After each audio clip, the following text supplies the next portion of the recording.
It's great to be here. Thank you so much for raising money for the Conservancy. That doesn't usually happen when I go places. But it could happen more. That'd be great.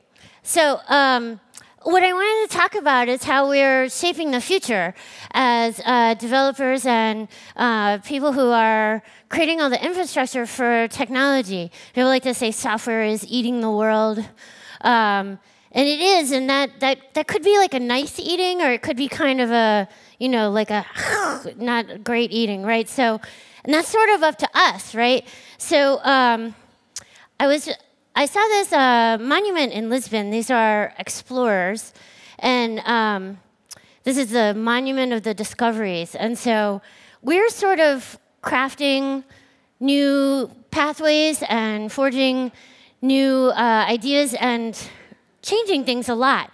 But that means that's not always neutral. Like, not everyone thinks of the explorers who came to the Americas as like all 100% positive. It really depends on where you're sitting, right? And there's really no neutral place to sit, of course. So if we are sculptors of the future, I want us to kind of think about the way that we're doing that sculpting. In my fondest dreams, it would be like a nice verdant garden with lots of like growth and happiness, and so it might help you to keep a picture in your own mind of the sort of future that we're building. Speaking of the future, that brings me to Cyberpunk. Is anyone else a Cyberpunk fan? All right, I see some hands. Awesome. Okay, so I read a ton of these books, like when they came out, and I was like, oh man, I can't wait till I have a Palm Top. And now I'm like, I wish my phone would stop beeping. It didn't work out exactly the way we thought. Like, we were like, oh, we're gonna have like nano weapons and health monitors if you're rich, and like all this other stuff. It's gonna be super cool, but there's going to be some issues. Like, and William Gibson himself, who wrote Neuromancer, sort of saw this, and he said, the future's here, it's just not evenly distributed. So I knew that we were going to need a super cool cyberpunk posse to make sure that the technology we built didn't turn into this like kind of hellscape, where a small number of people are very rich at the top and everybody else is like selling body parts for like other cyber people. So like, I knew we were going to need a posse, and that's when I found free software. I was like, I think this might be that posse, right? Like, I'm basically an optimist, and so I was like, we'll find the posse. It's going to be good. But in my mind, when I pictured it, like, back in the 80s and 90s, like reading these books, I was like, oh yeah, we're going to have awesome hair. I'm going to have nails that cut things so no one will ever bother me. And it's going to be amazing. But I got really interested in free software and thinking about how we make it last forever. So I started thinking about how do we build an intergenerational movement? And how do we do a movement that's really good at bringing in new people? And how do we build projects that people are excited about and feel like they can, run with as soon as they arrive and things like that? And I started looking at other long-lived projects like churches and schools and fraternal organizations, and like how did they last for hundreds of years? And there's a number of different things that they do. It will probably not surprise you to find out none of them involve nano weapons, which I think is good actually. Now that I'm a little older, I'm like, yeah, maybe that wasn't the best strategy. But I think what we actually need for free software is really nice people. So I hope we can do that, because that's actually how you make people, like, they come and they're like, oh, I want to stick around. I want to like get involved. I want to I want to take my shoes off and hang out. So like that's what free software actually needs. So I was thinking about all this, and I don't know how many of you have seen Black Panther. This is not that Black Panther. This is my Black Panther. I have a cat at home. I thought the movie was great. So there are some very minor spoilers ahead if you haven't seen it, which I don't know why you haven't seen it yet. But I was watching it and I was like, yeah, like this totally makes me think about free software. And there are a lot of different themes. Like, you know, one of the themes in the movie is about the lasting effects of the African diaspora and colonialism in our society. I don't know if we can fix that by ourselves from the software world, but, you know, we may be looking for opportunities to ameliorate some of those historic injustices. But more to the point, I started thinking about this like dystopia, utopia. So we've got the cyberpunk dystopia, right? And then Wakanda in the movie is this utopia. They've got like awesome tech, it empowers people, they have really awesome public transportation, which is maybe not as impressive to Europeans as it is to Americans, but you know, but it's really fast, and they have all this amazing health technology that you don't have to pay for. Again, maybe more impressive to Americans than to Europeans, but you know, everyone has access, and it's great. It's this wonderful utopia, but it's a hidden nation inside Africa. So they have all these conversations about, like, what about the people outside that don't have access to all this amazing technology we've built? And so, you know, there's this, you know, like in particular, they look at this place in California that's been historically pretty poor. And so they end up having all these conversations about power and responsibility. Like, if you've made something really awesome, what is your responsibility around that power? Like, do you have to share it? Or is it okay to just have it and live in the woods? I live in Massachusetts. This guy, Henry David Thoreau, he went to go change the world by living in a shack, pure and simple to his dreams, except he went home to his mom's house on Sunday for dinner and laundry. So not totally, you know, it's kind of like a startup. But, you know, and so he built this little separate place where he's like, I made utopia here, and I'm good. And so I guess you might have already guessed, I don't really think that that's enough. I want us to, you know, leave the sandbox a little bit more. Because one of the other things that I noticed when I was looking at long-lived projects and communities was that they're not super homogenous. I mean, your mailing list may vary. Some of them are pretty homogenous, some of them are not. But like, it's, you know, there's like, they have like a sameness of idea, but a lot of different people. Like, they have kids hanging out. They have, you know, I want us to see more of like a riot of diversity and different ideas. And, you know, like, I think that is how we're going to get to the next place for free software. And I know that people, there's reluctance, right? Like, you're like, oh, yeah, cool, let's just do that. And it's like, well, it's a little bit easier said than done. There's this reluctance because people are like, we've got this great thing, like everyone gets my nerd jokes, and, you know, like, if new people come, they might dilute what we have. And so it's like this fear, it's like, it's so special, but like, if they come, you know, I imagine Thoreau felt like this when people were like, I'm gonna come visit, and he's like, no, don't do it. But I think we're a little further along than that, right? We're like, yeah, we want new people, but only if they don't mess it up. And I'm worried because like the dilution fear is real. And so, you know, and I think like, well, what would we dilute, right? Like maybe we would dilute the whiteness of free software or the eliteness or the westernness. And if that's the case, I hope we dilute it all. Because I don't think I don't think it's worth doing if we're gonna keep it like a sandbox special cabin in the woods. So that means we have to keep bringing in new people. So even if you're not like convinced by the riot of tulips, the inspiring tulip slide or whatever, we're also not going to be here forever. So we build all this stuff. And I know, like, maybe Elon Musk is going to fix the mortal coil thing, or it's all a simulation, whatever. But we won't be here forever. And it's a super bummer to start at the beginning of the day. But if we want what we built to, like, go on after we leave or enter the simulation or exit the simulation, I'm not sure how that part works, but, you know, then we have to mentor people. And we can't just give them the crummy work. Like, they're not here, like, mentees are not here for your crumbs. What happens is they go and they take things and they fork it and they mess it up, and it's a big sloppy mess. So mentees are not here for your crumbs. So, like, when new people come, we can't be like, oh, could you make everybody coffee?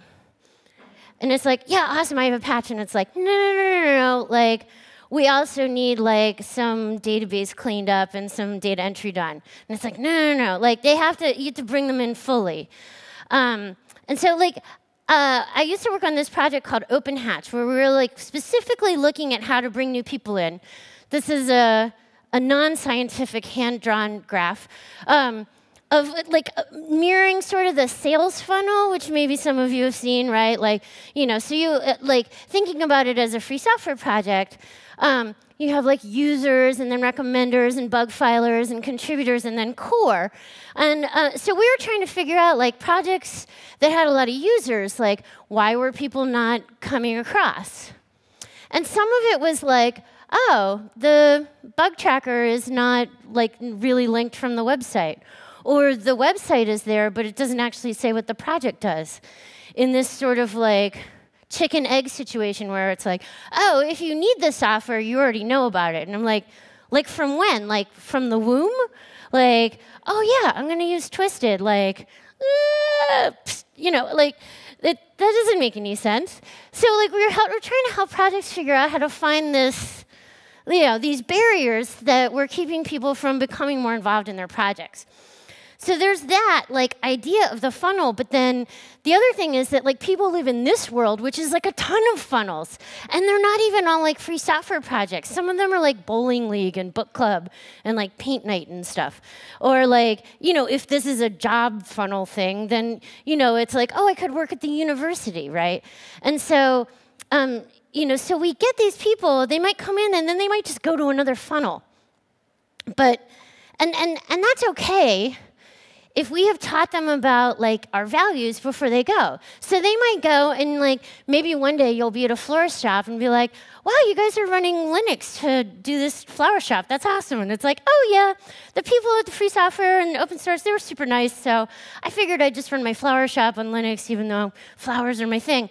It's like, okay, you know, like, that's a win for us, actually, right? Like, that's not like, oh, I just took all this time to train this person how to do a patch request, and now, like, you know, now they run a floor shop, but using free software. That's awesome, right? And that's, like, one of the things that some of these other long-lived community ventures do is they, you know, tell people about their values, and they don't worry about, like, okay, like, I don't know if me overseeing you, like, stuffing envelopes is a really good ROI. They're like, no, I'm telling you about, like, why it's important to be here. So it's, you know, and that probably sounds like a lot of work, right? It is a lot of work, but I think it's good work, right?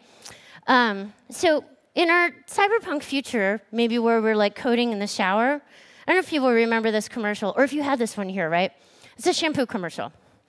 Anyway, like, so imagine you're, like, typing, and it's like, where's the bug tracker? What version of Python do I need? Like, how do I file this kind of a bug? Blah, blah, blah. You know, and so it might seem like these really annoying pellets, right?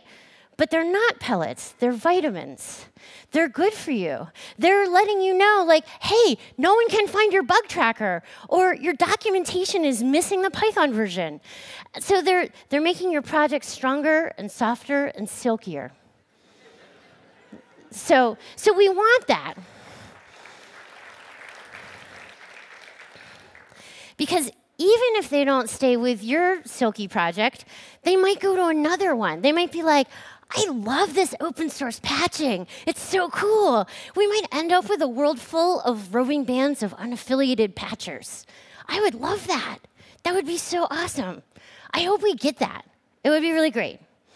But it means we have to be really awesome to new people all the time, which, as I said, I recognize is a lot of work. So when I was new, I was adopted. I was adopted when I was 2 months old, and I've always known it's not weird. It's I had a little book when I was a kid that said, I am very special, I was adopted. I thought it was so normal to be adopted that when my sister was born about a year later, she was crying and crying and crying, and I said, man, when is someone going to come and adopt her? So my understanding was like, you make the baby, like you give that one away, because I thought it was totally normal. So where I was born in Maryland, they have a rule that when children are given up for adoption, they have to go somewhere for 2 months in case the birth mother changes her mind.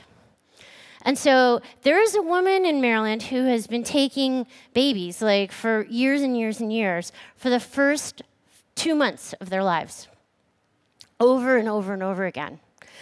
I don't know if you know this, but like newborn babies are terrible house guests. They're like complainy, they don't thank you for anything, they don't do their own dishes, and there's poop. So newborns are terrible, terrible house guests. But this woman took them over and over and over again because she felt that it was important for everyone's first couple of months on this earth to be an experience of feeling loved, a feeling of being wanted. She sent each child, I got a Raggedy Ann doll, with like instructions, like a favorite toy, how this one likes to be held, and when they sleep. And I would like for us in free and open source software to mentor in that spirit, because that's how we're going to keep people. So like, how do we do that? It means that we treat everyone like they belong here when they show up. Even if they do have, like, so many questions, They're, like, new. They're like, oh, can I go over here? Can I go over there? Can I rebase all the stuff? Come on, I'm ready. Like, let me at it. That's the point of Git, right? Like you can let them at it and then roll it back when they mess it up. So Git is very, very important for lots of free software projects to be like, yeah, yes, here are the keys to the kingdom, go at it. Because you never know which ones are going to stay around. You never know which ones are going to like be here forever and end up running the project. You just don't know. It could be any number of the people that you mentor. Or they might not stick with your project. They might go to another project. Or like I said, they might run that flower shop. Or they might like go to their school and be like, we should be running free software. We should be using, version control for all of our stuff. And you just don't know. So we have to bet on all of them, is what I'm saying. So, and here's the other thing. They might not look like us when they get here, like at all. Like they might like a programming language that you don't think is very cool. I know, you guys know what I'm talking about. And you just gotta be like, yeah, that's okay. And I'm not naming names because I actually think it's really destructive for us to slag on people's first programming languages. That's one of those things where it's like, if you showed up anywhere else, like if you showed up at a store, and like a shoe store, and they were like, oh, it's a good thing you're here because your shoes suck, you'd be like, yeah, screw you, I'm not buying anything from you people. You would just leave. And that's what we do when we bring people in and we're like, oh, that programming language. Well, one day I'll use a real one. Like you're that jerk at the shoe store. So don't do that. They might not look like us, they might not be white, they might not have a college education, they might not have a computer science background, they might be coming in, like many of us do, from other fields of endeavor. Like right now, we're apparently telling all the journalists that have been laid off in the US that they should pursue a career in software.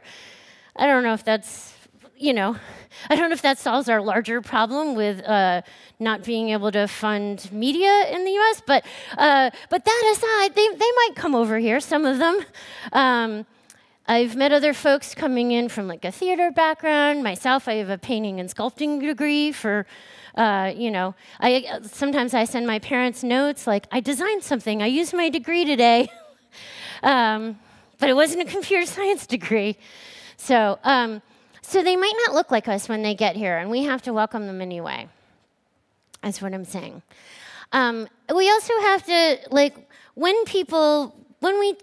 what we talk about when we talk about free software is,